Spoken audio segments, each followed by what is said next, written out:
maestros, así como el personal, se va a llevar a cabo esta sesión de escuela para padres a fin de fortalecer el acompañamiento y la preparación de ustedes como padres de familia y saber cómo guiar a nuestros estudiantes.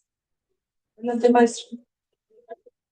Buenos días. Pues esta actividad pues está organizada en conjunto con toda la Academia de Orientación. Tenemos la necesidad de que también ustedes participen dentro de algunas temáticas. Estos webinars que nosotros los orientadores les compartimos, que ustedes los pueden ver en las tardes. Pues no tenemos ahorita el gusto de que nos acompañe la doctora Claudia Rodríguez Muñoz. Ella nos va a dar ahorita una ponencia sobre cómo podemos apoyar, cómo podemos mejorar con nuestros jóvenes, cómo ayudarlos. Igualmente, les hace la invitación a que si tienen alguna duda, pues participen.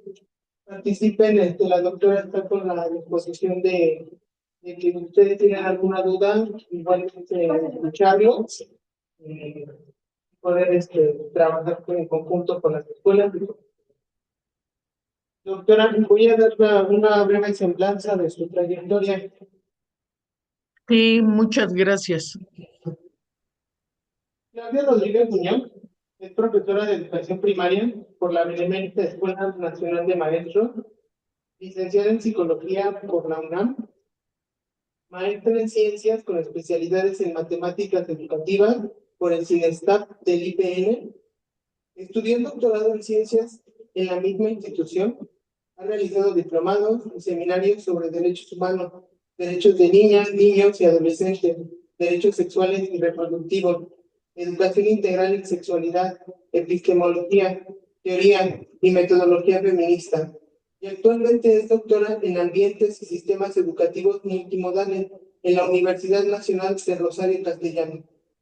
Los últimos 23 años de su vida ha dirigido sus esfuerzos investigativos y de intervención en colaboración con grupos interdisciplinarios de la UNAM, el CINEPTAP, UPN y organizaciones de la sociedad civil en líneas de educación de género, matemáticas educativas y educación integral en sexualidad. Pertenece al Comité Latinoamericano de Matemáticas Educativas. Forman parte del grupo de investigadoras de matemáticas educativas y de género latinoamericano. Pertenece a los comités de evaluadoras de la Revista Latinoamericana de Investigación en Matemáticas Educativas, de la Reunión Latinoamericana de Matemáticas Educativas, de la Revista de Investigación Educativa de la Red de Investigadores Educativos de Chihuahua y de la Red Mexicana de Ciencia, Tecnología y Género.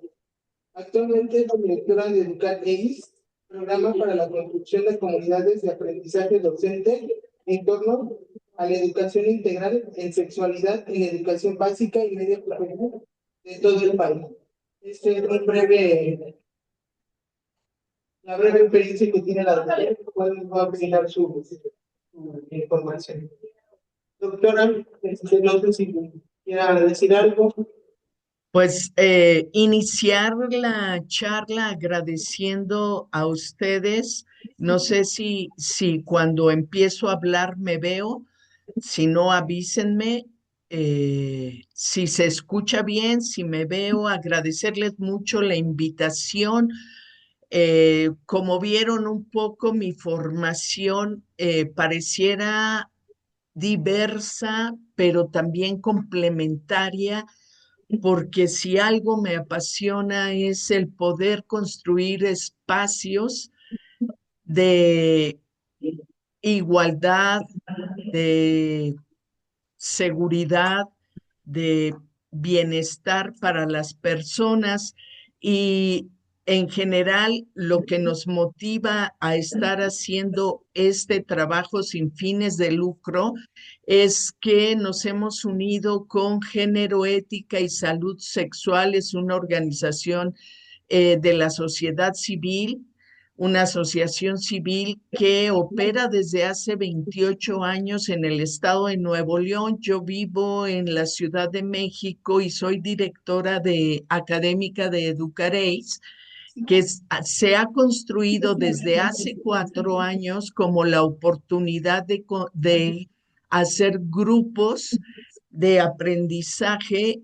Está dirigido especialmente a docentes, pero claro que estamos apoyando también a las familias y a estudiantes en el desarrollo de conocimientos, habilidades y actitudes positivas hacia la educación integral en sexualidad, y que esto va a ir abonando a, a construir esa sociedad y esa ciudadanía que tenga mayor igualdad, más justicia y menores dificultades sociales y de salud por los que estamos enfrentando hoy en nuestros espacios educativos y en nuestras comunidades. La pregunta, ¿cómo apoyo a mis hijas e hijos a tomar buenas decisiones en su vida? Es una pregunta que creo que siempre está en la mente de las familias, de madres, padres y tutores, quienes estén a cargo de la construcción de estas ciudadanías en sus jóvenes, en sus adolescentes. Y en nuestra experiencia, las preguntas más frecuentes que preocupan a las familias, pues son el qué hacer si mi hijo o mi hija tiene dudas que no sabe cómo resolver en su vida cotidiana. Por ejemplo, el proyecto de vida. Ustedes están en una etapa de desarrollo de sus hijos e hijas donde están tomando decisiones importantes desde el paso de la secundaria al bachillerato. Tuvieron que enfrentar la decisión de a qué escuela de bachillerato acudir. Tuvieron que hacer un examen, tomar decisiones sobre cuáles eran sus prioridades o sus opciones, porque de primaria a secundaria era más sencillo, ustedes dirigían esas cosas, tal vez todavía pudieron apoyar la decisión de vida en términos de bachilleratos cercanos a casa o de mayor prestigio social. Casi siempre se toman las decisiones en base a eso, pero a partir de aquí ellos, ellas van a tener que también ir definiendo qué quieren hacer después de concluir el bachillerato, y eso puede traer muchas dudas, muchas preocupaciones en los chicos, incluso provocar algo de incertidumbre o ansiedad. Ahí es muy importante que ustedes vayan siguiendo algunas estrategias que permitan que eso sea mucho más sencillo. También se encuentran en la vida cotidiana con dificultades para hablar sobre sus relaciones socioafectivas, ya sea con amigos, amigas, con la propia familia, con sus novias, con sus novios, con sus docentes, todos sus entornos. Siempre hay como algunas dificultades socioafectivas para podernos desarrollar de manera adecuada o para resolver dificultades o conflictos, y en relación también con su imagen corporal, con su autoestima, con su autoconcepto. Cuando ustedes miren que está pasando esto con sus hijas o con sus hijos, la mejor estrategia para ayudar a adolescentes con estas dudas, lo primero es escuchar activamente desde el lugar de la adolescente, sin juzgar, validando sus emociones. Casi siempre cuando nos vienen con un conflicto, con un problema, les decimos, ay, no te preocupes por eso, o no pasa nada. Más bien tendríamos que preguntar por qué eso te preocupa, qué estás sintiendo, cómo podrías hacer para resolverlo, como dar la oportunidad a que tomen su decisión, pero escucharles y entender desde dónde lo están mirando sin invalidar sus emociones, sin juzgar, sin minimizar el problema, porque para nosotros desde nuestra cultura adultocentrista de nosotros lo sabemos todo, nosotras y nosotros somos quienes ya vivimos y ya tenemos la experiencia, entonces ponemos como un bloqueo a lo que están sintiendo y a lo que están pensando. Si hacemos este acercamiento escuchando, preguntando, validando, va a ser mucho más fácil que no pierdan la confianza, que se sientan acompañadas, acompañados y puedan estar estableciendo una conexión entre sus hijos y ustedes y las tomas de decisiones que van a tener. Lo importante sería formular preguntas abiertas que permitan su reflexión y exploren las posibles soluciones en lugar de darles las respuestas, ¿no? También es importante establecer una red de apoyo, tanto en casa como con los amigos, y que sepan a quién acudir si es necesario. Si hay necesidad de buscar ayuda profesional, también no lo duden. Busquen ayuda profesional que les permita encauzar las dudas y preocupaciones de sus hijos, de sus hijas. Esto es como fundamental. Otra de las preocupaciones que tienen las familias en esta etapa, pues es a qué edad inician las relaciones de pareja. En general, se piensa que entre los 12 y los 19 años, según una encuesta del 2021, eh, las chicas, los chicos inician su vida sexual activa entre los 12 y los 19 años. En el caso de los hombres, el 22% la inicia en esta etapa, y en el caso de las mujeres, entre 15 y 19 es el 16,9%. Es un gran porcentaje de chicas y chicos que están iniciando su vida sexual activa en estos parámetros de edades.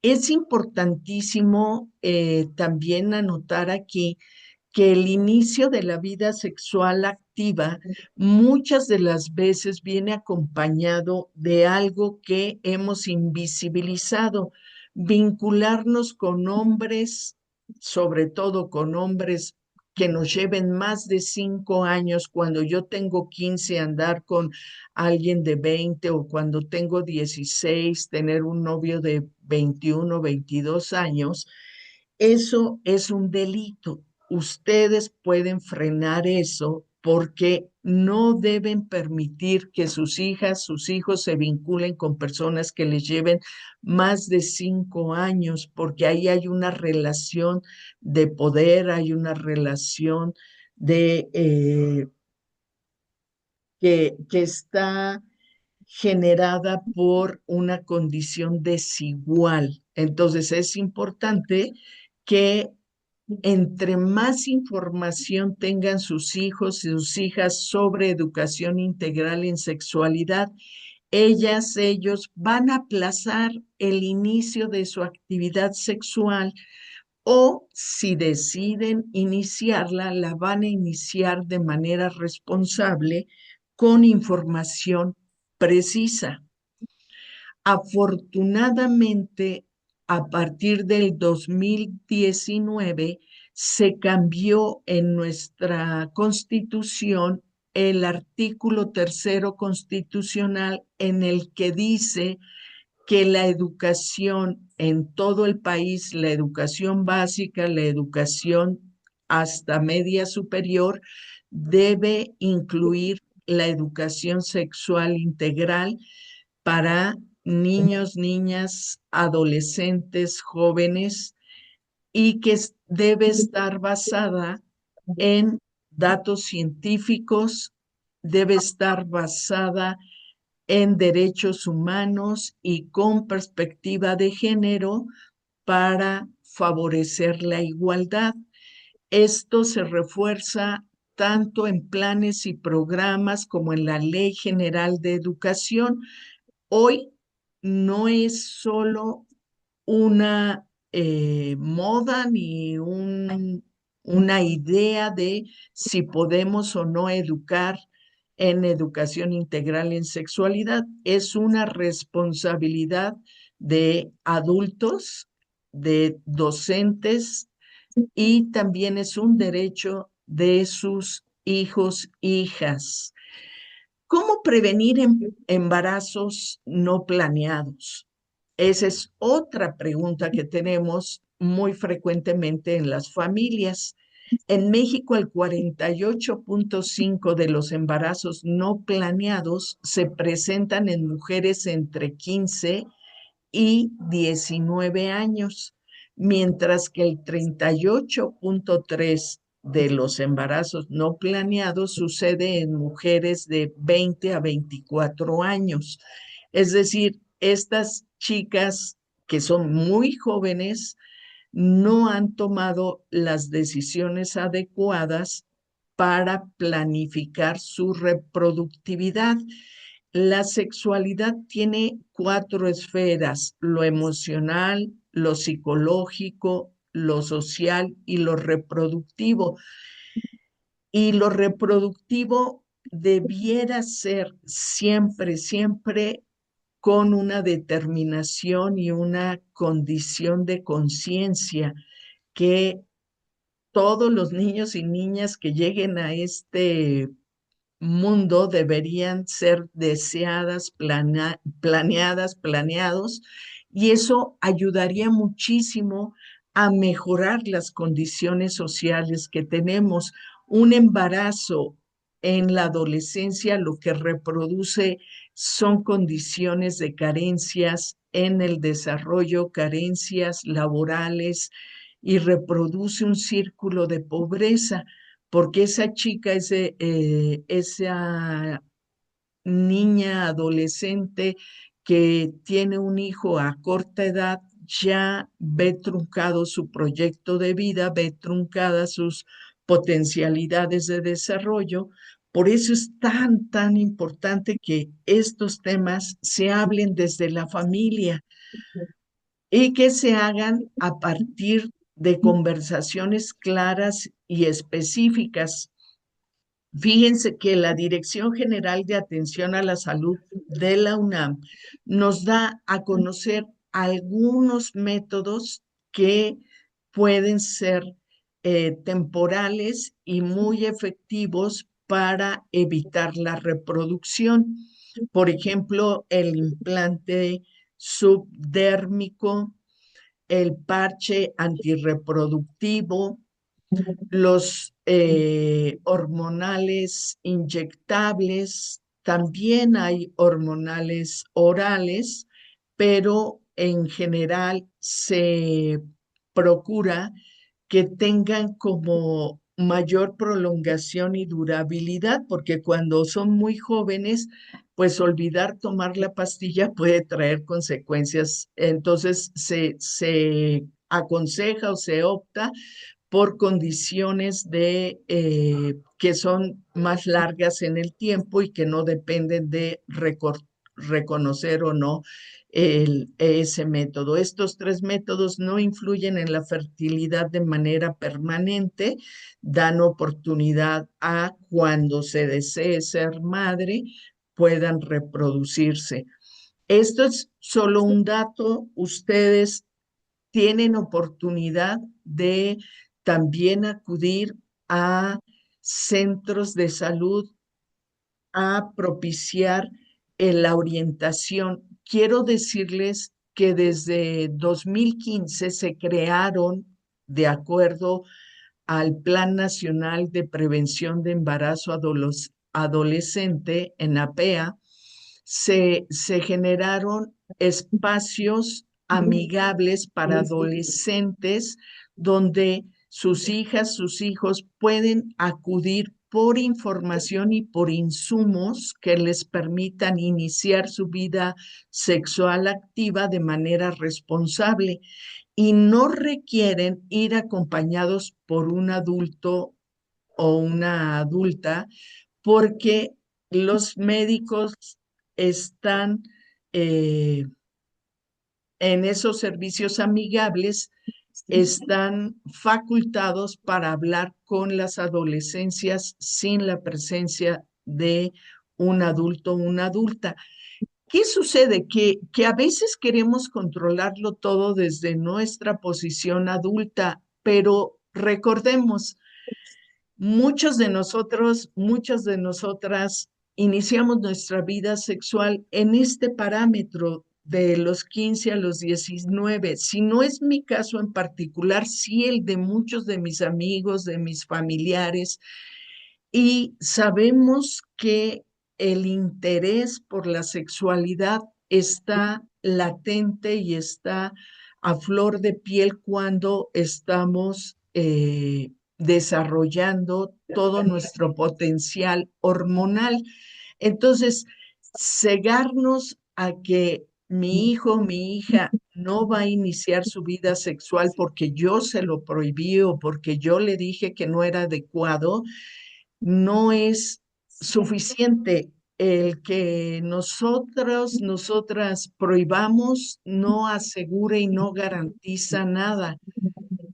Quienes tengan más de 40 años seguramente iniciaron su vida sexual antes de cumplir todos los preceptos que nos enseñaron en casa, llegar vírgenes al matrimonio, el respetar a las chicas hasta que nos casemos, todas esas cosas que nos dicen están bien como valores, pero la verdad es que la vida sexual se inicia antes por razones hormonales de interés, pero entre más información tienen, más se evitan el iniciar a una edad temprana o iniciar sin protecciones. Otro riesgo son las infecciones de transmisión sexual. Datos del 2020 nos dicen que se han aumentado un 63% las infecciones de transmisión sexual, las infecciones de VIH en jóvenes entre 20 y 29 años también ha aumentado muchísimo. Cuando el VIH se dio a conocer en los 80 del siglo pasado, la incidencia era en personas mayores de 25 años y había una prevalencia superior en hombres que en mujeres. Hoy día casi estamos a la par. Son 2 mujeres por cada 3 hombres. Entonces, de verdad, estos rasgos o estos rangos se han disminuido en edades y también en sexo.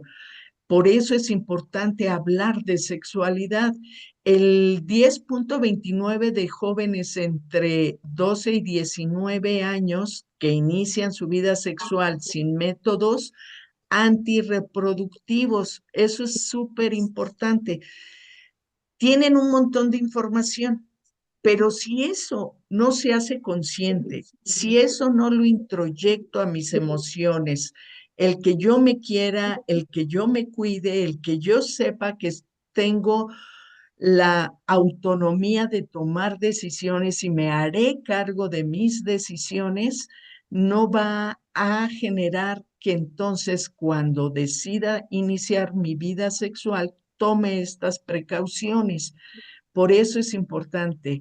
Ahora, ¿cuáles son las prácticas y medidas preventivas que mejor funcionan? El uso correcto de un condón, porque es una barrera para poder transmitir las enfermedades de transmisión sexual, la monogamia mutua, pero la verdad es que eso hasta después de los 25 años es muy complejo porque cambiamos de pareja, porque tenemos relaciones no monogámicas cuando somos jóvenes, porque en esta cultura se les permite a chicos y chicas ser polígamos en prácticas, aunque en el discurso digan que son monogámicos. Entonces,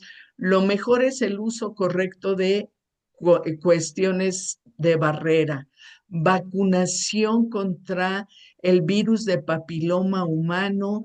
Eso puede prevenir muchísimas enfermedades, sobre todo en las chicas. También existe la vacuna contra la hepatitis B, pruebas de detección, porque es importante siempre saber que si he tenido alguna situación de riesgo, pues actuar si ya tengo alguna infección de transmisión sexual.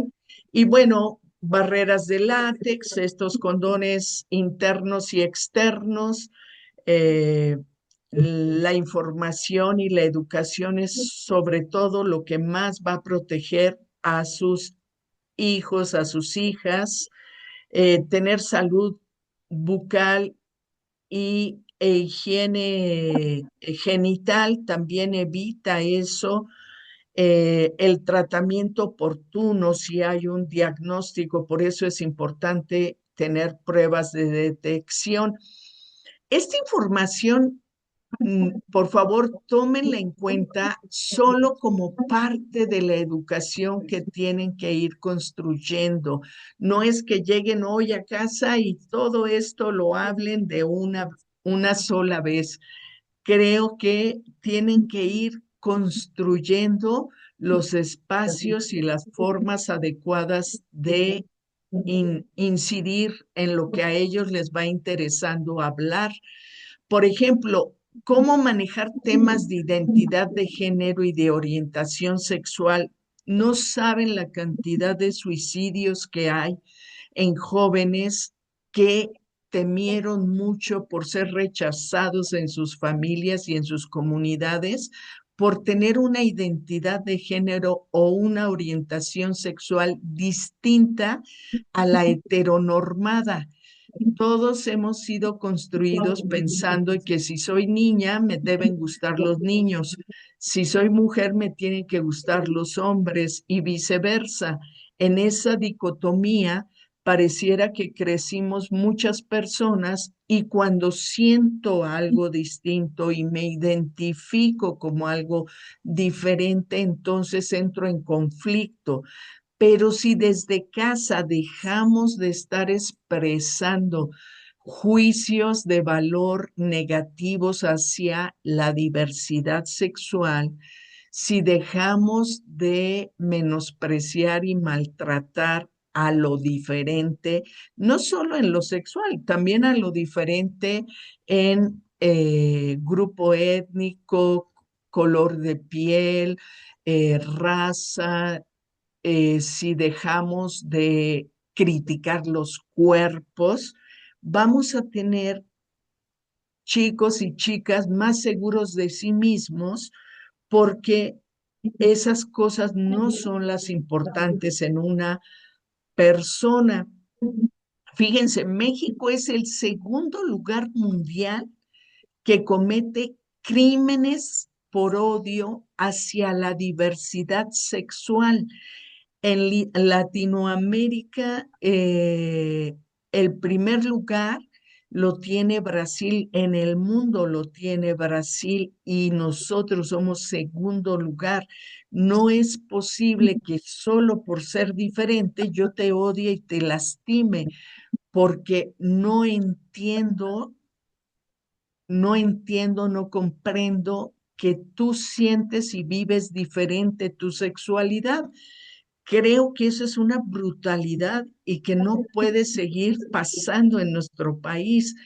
Es fundamental mantener esa comunicación abierta, sin juicios ni prejuicios, demostrar apoyo incondicional y validar los sentimientos de sus hijos e hijas, informarse sobre el tema, buscar apoyo en grupos, comunidades, promover un entorno familiar seguro y de aceptación, hablar de la diversidad como algo que enriquece y no que nos amenaza, sería fundamental.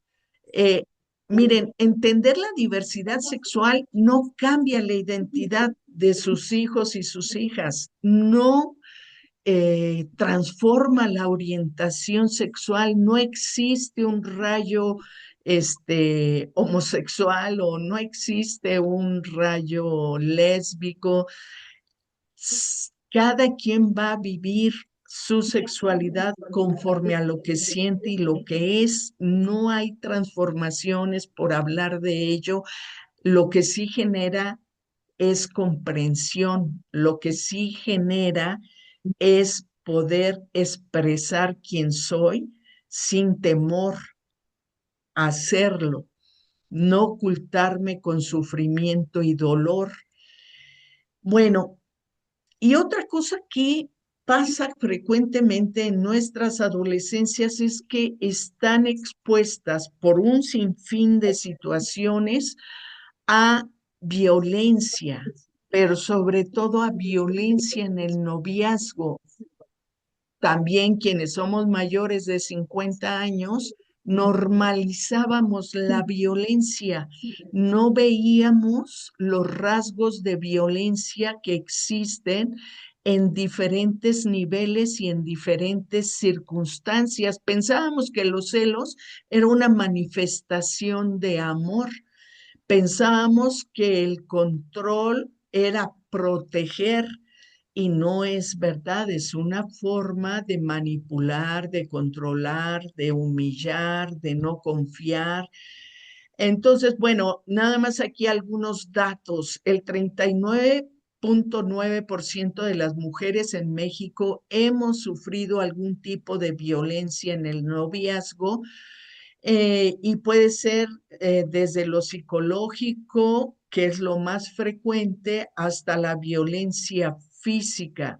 La violencia psicológica es cerca del 25%, le sigue la violencia sexual, que es hasta el 23,3%, la económica, patrimonial y o discriminación hasta un 16,2% y la violencia física que llega al 10,2%. Imagínense eso, que 10 de cada 100 chicas son violentadas físicamente por sus novios, sus parejas emocionales. Eso es súper fuerte. Más del 70% de las mujeres y el 60% de los hombres han experimentado violencia de su pareja. No digo que solo los hombres violentan, digo que vivimos en una cultura donde mujeres y hombres violentamos con diferentes formas, pero la violencia física, la violencia psicológica, económica, patrimonial, sí es mucho más frecuente sobre las mujeres que sobre los hombres, porque sigue habiendo esta disparidad de creer que, bueno, quienes deben tener quienes son proveedores controlan todo, quienes tienen el poder económico pues controlan todo y quienes generan esta violencia en su mayoría o es más frecuente son los chicos. Bueno, les pongo aquí algunos de los rasgos que son más efectivos y que van como subiendo de nivel porque son hasta cosas muy sencillas que siempre naturalizamos como parte de, es que lo dijo sin querer, es que lo hizo sin pensar. Efectivamente, lo hacemos sin querer y sin pensar, pero estamos violentando porque ya forma parte de nuestra sociedad y nuestra comunidad.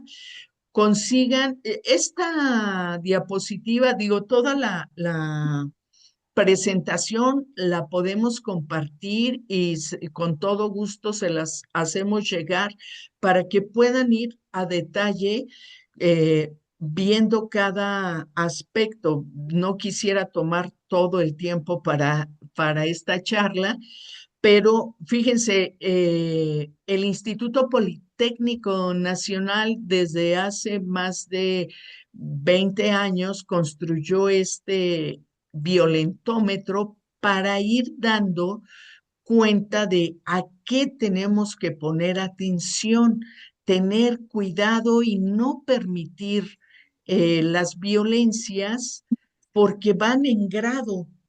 Lo que nos parece muy normal es, por ejemplo, las bromas hirientes, el chantaje, el mentir, el engañar, el ignorar, hacer la ley del hielo.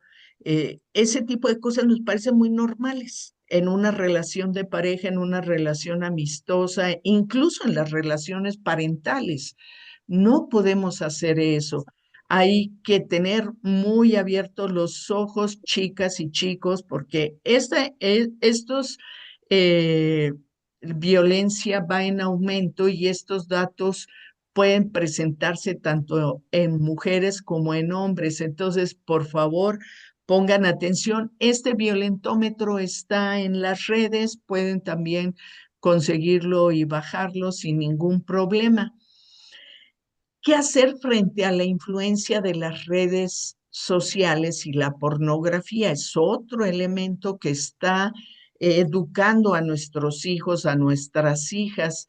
Fíjense que no nos damos cuenta, pero si nosotros, tanto familias como escuela, no educamos en sexualidad, lo va a hacer otros lugares, lo va a hacer las redes sociales, lo va a hacer la internet, lo van a hacer los amigos y casi siempre la información que ahí encontramos es falsa.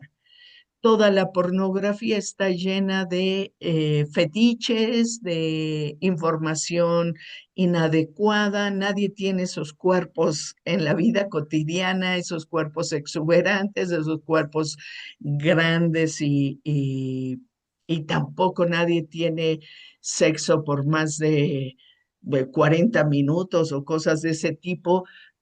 Si nosotros no educamos, ellas crecen con fantasías que no son reales. Los hombres tienen prejuicios sobre el tamaño de sus penes, tienen prejuicios sobre la durabilidad en el coito, tienen prejuicios y problemas de sexualidad porque están siendo educados con la pornografía. Las chicas también consideran que solo a través del coito pueden establecer placer en sus cuerpos y eso es mentira, porque en la pornografía se genitaliza todo el acto sexual, no hay ninguna condición de vínculos afectivos, de preámbulos. Entonces, sí es importante establecer ciertas condiciones que ayuden a sus chicos y chicas a crear conciencia sobre los contenidos que consumen,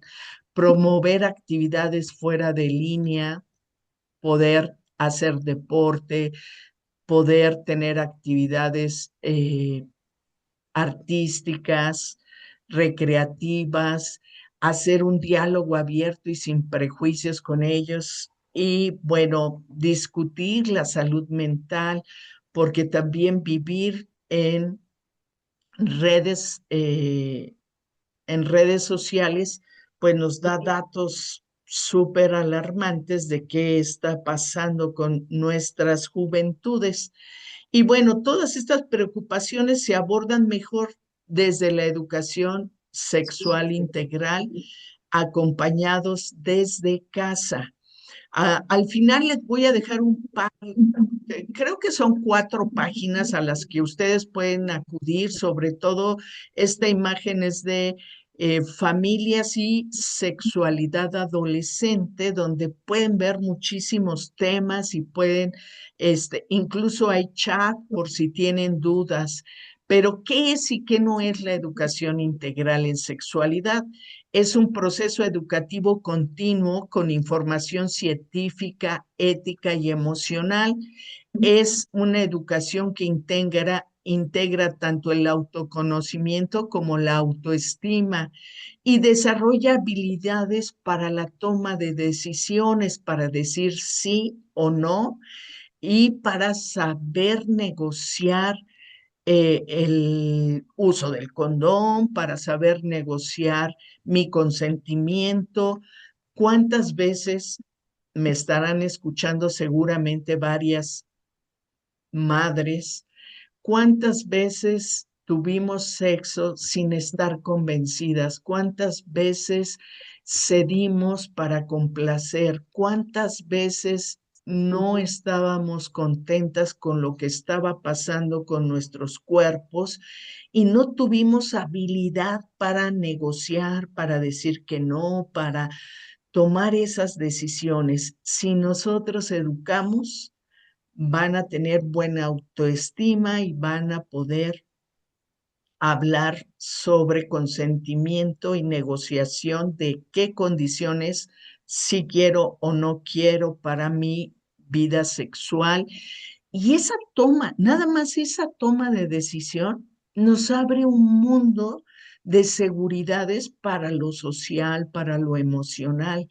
Si hablamos de educación integral en sexualidad, hablamos de derechos humanos, de derechos sexuales, sobre prevención de violencias, informamos sobre sexualidad segura y responsable. Hay que hablar de sexualidad placentera, pero justo bajo estas circunstancias de segura y responsable, porque lo lindo que siento se viene abajo cuando me comprometí a un embarazo no deseado, porque aun cuando puedo decidir interrumpirlo o no, estaré ya sesgando mucho de mis emociones, de eso que era lindo y placentero. Si tomo las decisiones adecuadas, será una vida sexual segura, placentera y responsable. ¿Qué no es educación integral en sexualidad? La educación integral en sexualidad no promueve prácticas sexuales tempranas. Desde 1934, cuando el secretario de Educación, Basal, quiso establecer educación en sexualidad para promover el control de natalidad. Imagínense, en México nacían un montón de niños y niñas y desde entonces se estaba pensando en poder enseñar a las chicas, chicos de primaria, secundaria, a tener control de la reproductividad, pero toda la sociedad, las fuerzas políticas se opusieron a eso porque se pensaba que se daba permiso a jóvenes de tener actividad sexual, pero recordemos a nuestras abuelas, a nuestras bisabuelas, cuando iniciaron su vida sexual, se volvieron adultos a los 15, 16, 18 años y tuvieron un montón de hijos y no estaba mal porque se hacían responsables como adultos, adultas. Pero hoy día necesitamos desarrollar otras habilidades para no caer en condiciones de precariedad, en condiciones de pobreza. Por eso es importante que chicos y chicas tengan todas las oportunidades de desarrollarse para tener mejores oportunidades en esta vida que cada día es más compleja. No sustituye a los valores familiares, pero sí da herramientas de seguirlos adelante conforme a lo que creo, pienso y deseo. No confunde a los jóvenes ni a las chicas ni a los chicos sobre su orientación o identidad. Los orienta para comprenderse y respetarse. Entonces, es súper importante. ¿Qué viven hoy nuestros chicos, nuestras chicas? Pues lo más importante es comprender y acompañar.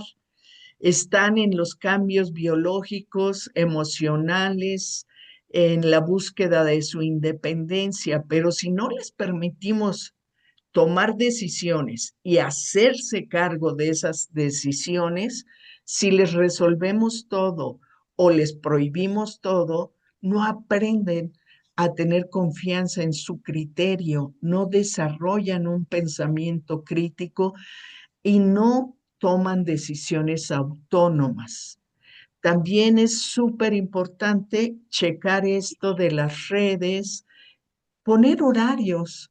Mire, las pantallas de todas las personas deberían apagarse por lo menos una hora y media antes de ir a dormir.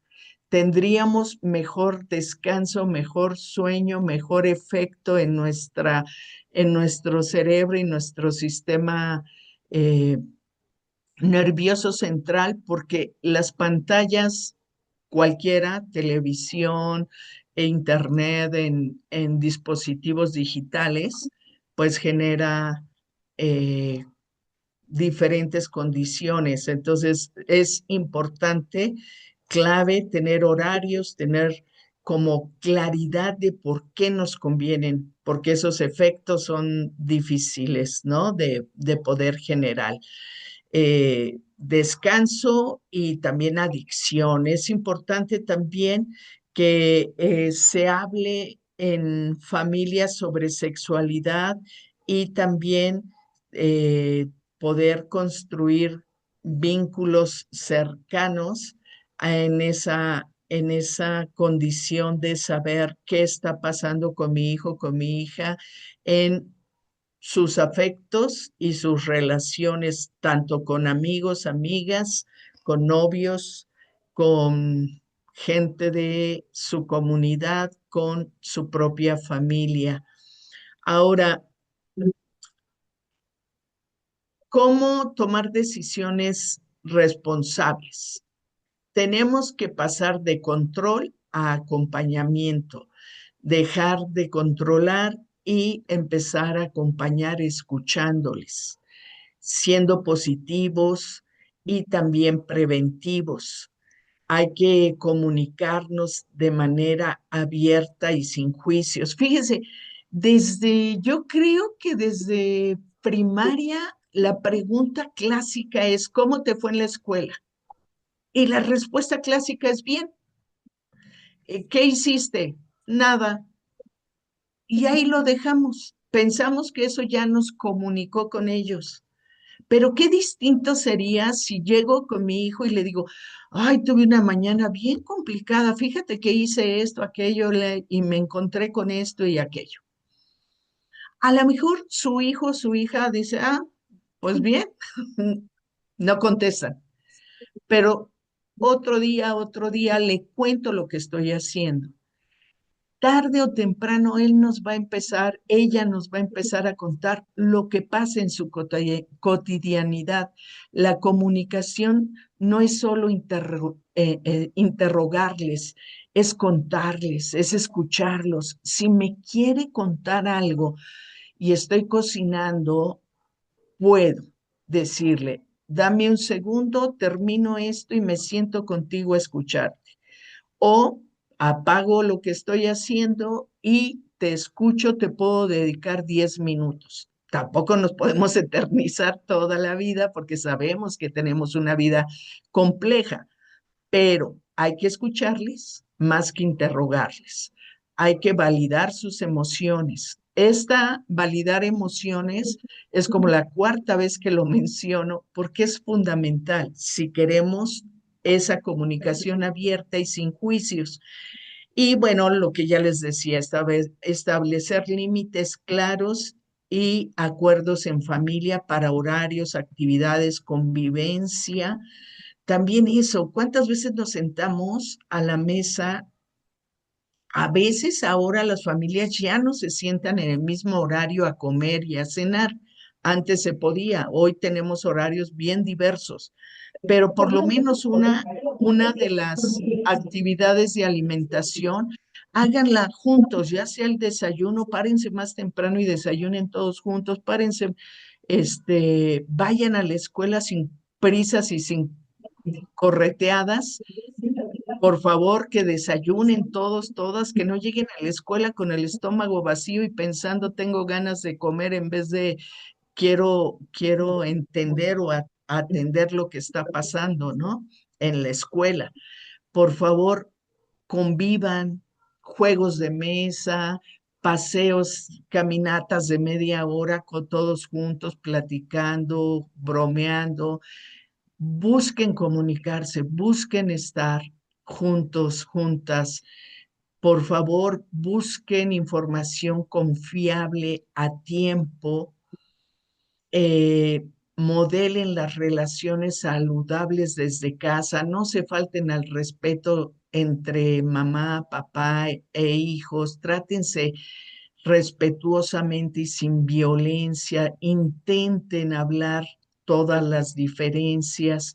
Si no encuentran el mecanismo, tampoco generen violencia. Si ya me enojé, hagan tiempo fuera, salgan de ese espacio y busquen hablarlo después cuando estén más tranquilos. Creen confianza para pedir ayuda. Si un día te sientes en riesgo o algo te preocupa, puedes venir conmigo sin miedo a ser juzgado, a ser juzgada. Eso es fundamental, que lo sepan, pero que también suceda. Si me dan información y luego se las echo en cara, luego se las saco para regañarlos, pues no van a confiar en mí. Tengo que de verdad respetar lo que me cuentan y no juzgar y hacer preguntas abiertas que les permitan reflexionar. Y bueno, algunas cosas que parecen redundantes, pero que son cosas que pueden ayudarles mucho. Hablar de consentimiento y límites personales, es decir, ¿qué les permites o no les permites a tus amigos? ¿Qué les permites o no a tu novio? ¿Cómo te llevas con tu novio o tu novia? ¿Qué cosas pasan en tu relación? No porque me quiera meter, solo por conocerte un poco más, saber qué está pasando. Nosotros nos damos cuenta, cuando los vemos cabizbajos, sabemos que se pelearon con alguien. Entonces, un poco escuchar, ¿no? Hablar sobre esto de métodos antirreproductivos y dónde obtenerlos. Les digo que los servicios amigables son una fuente muy importante de información y de insumos. Deben proporcionarles también los insumos. Hay condiciones para ello y si no las hay, pueden ustedes denunciar dónde no se están dando los insumos, es decir, los condones, las inyecciones, los implantes, los parches. También importante hablar sobre que la pornografía no no es educación sexual, que si tienen interés o algo, busquen información de manera conjunta. Y bueno, eso de la violencia, ver las señales de alarma, eh, el respeto y la comprensión y apoyo sobre la diversidad sexual y de género y el manejo de emociones y autocuidado. Bueno, voy a puntualizar nada más esta parte y voy a ir cerrando. Las conversaciones tienen que ser cortas, naturales, en momentos cotidianos, evitar sermones, usar preguntas, no reaccionar con enojo o miedo frente a una pregunta difícil. Por ejemplo, si dice, mi novio o mi novia me propuso tener relaciones sexuales, pues mucho mejor que te lo cuente y ya pensaron cómo van a protegerse para que sea seguro y lo puedan disfrutar sin preocupaciones. No decir debes hacer, sino ya pensaron a dónde van a acudir. Ah, fíjate que fui a una charla y me dijeron que hay servicios amigables que pueden acudir ustedes como pareja. No sé, cosas de ese tipo de manera natural. Si les prohíbes, de todos modos lo van a hacer y ya no te va a contar. Lo más importante es saber que sí sucede, pero que si sucede con información va a ser, van a aplazar su vida sexual, pero también van a activarla con mayor seguridad. Explicar desde experiencias reales y valores familiares lo que ustedes opinan o piensan sobre eso sin juzgar lo que decida. Reconocer cuando no sabes algo y buscar información confiable de manera conjunta. Bueno, lo importante sería reforzar que acompañar es más efectivo que vigilar, que la educación integral en sexualidad desde casa previene riesgos, fomenta autonomía y mejora la convivencia familiar. Y bueno, pues agradecer la participación y ofrecer recursos para que ustedes puedan. Estos son algunos de los recursos que les tengo. Les decía, familias y sexualidades adolescentes. Eh, ¿Cómo le hago? Es una página exclusiva para adolescentes, pero ustedes pueden entrar y monitorear qué pasa ahí. Incluso hay chat donde los jóvenes intercambian información. Es una muy buena página, está hecha desde diferentes organismos gubernamentales y que monitorean el interactuar y la información que ahí se proporciona. Hay videos, hay información, también en familias y sexualidades. Y bueno, hay una página de infancias trans para quienes tienen identidades genéricas eh, diversas y también es una página que puede orientar mucho sobre diversidad sexual. Bueno, y por último, decirles quiénes somos. Ahí están nuestros datos. Tenemos Telegram, Facebook, Instagram, YouTube, todos los miércoles del año, excepto Navidad y Año Nuevo. Tenemos una conferencia con especialistas y esas conferencias las pasamos por Facebook y esas conferencias se van a YouTube. Tenemos más de 150 conferencias con especialistas. Tenemos un correo electrónico donde nos pueden escribir si tienen dudas o interés por saber algo más. Y bueno, quedo a su disposición para preguntas y comentarios. Espero no haber dormido a la mayoría. Muchas gracias, maestra Claudia. Papitos, ¿alguna pregunta, algún comentario para nuestra ponente del día de hoy? ¿Algún agradecimiento, Anímense. alguna participación de parte de ustedes? ¿No? ¿Ninguna? Creo que no tenemos. Adelante.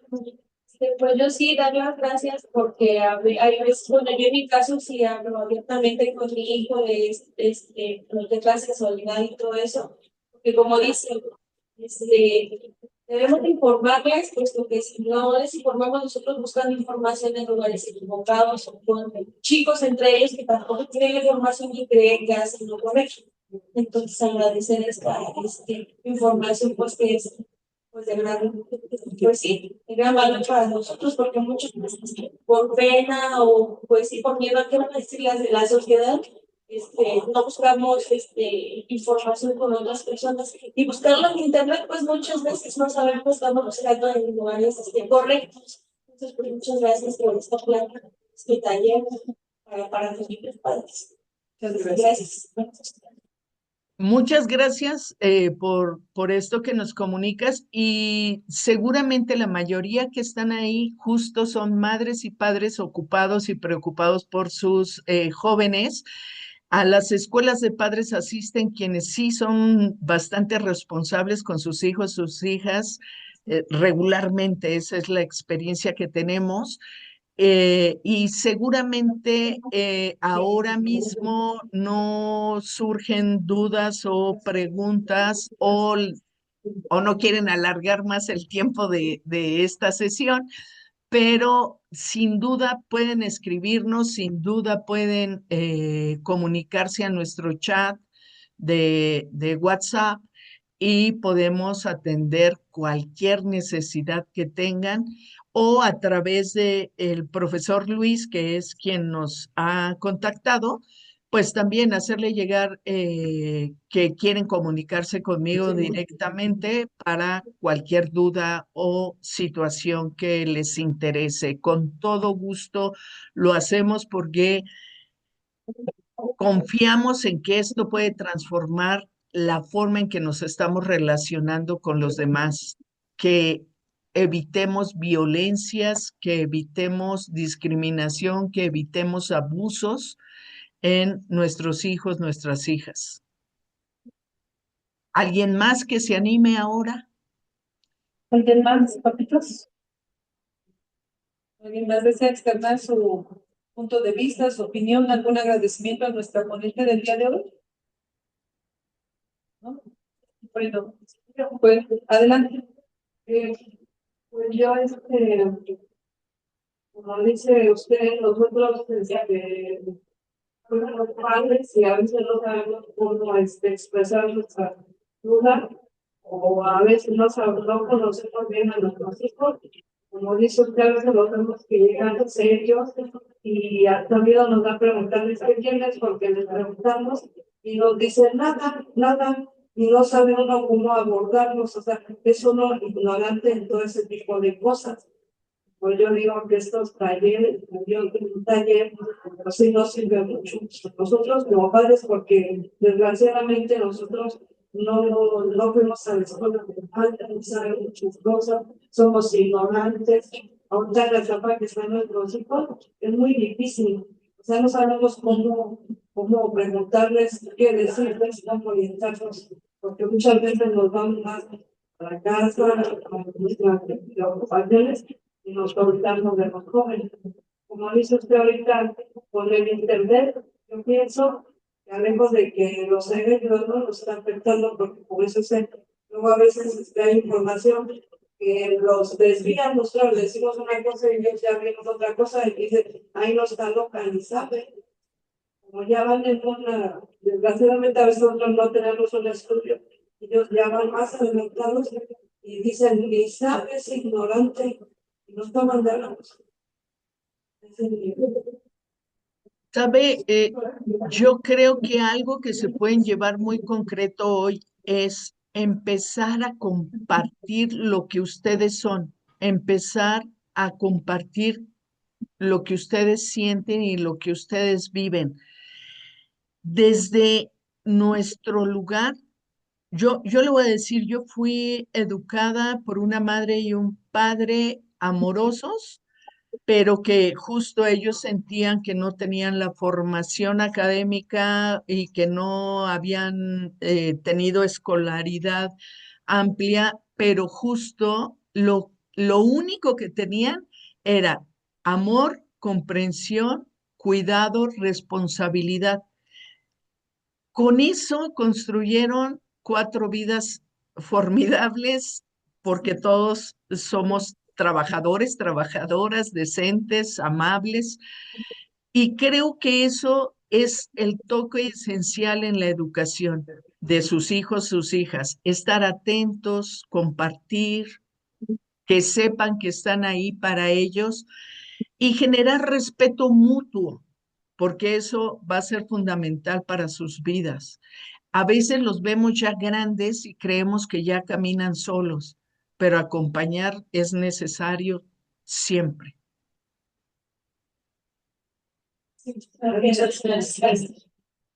Bueno, deseo expresar mi más sincero y profundo agradecimiento a la ponente, la maestra Claudia Rodríguez Muñoz, por la conferencia impartida el día de hoy, su participación nos brinda información sumamente valiosa y herramientas prácticas que fortalecen el acompañamiento de madres, padres y tutores que brindan a sus hijos e hijas en la toma de decisiones fundamentales para su vida. Aprecio enormemente su profesionalismo, claridad y compromiso con la formación integral de nuestros jóvenes. Muchas gracias, maestro. Muchas gracias, padres de familia, el equipo de orientación del CBT número 5. Muchas gracias. Gracias a todos. Muchas gracias, doctora. Hasta pronto.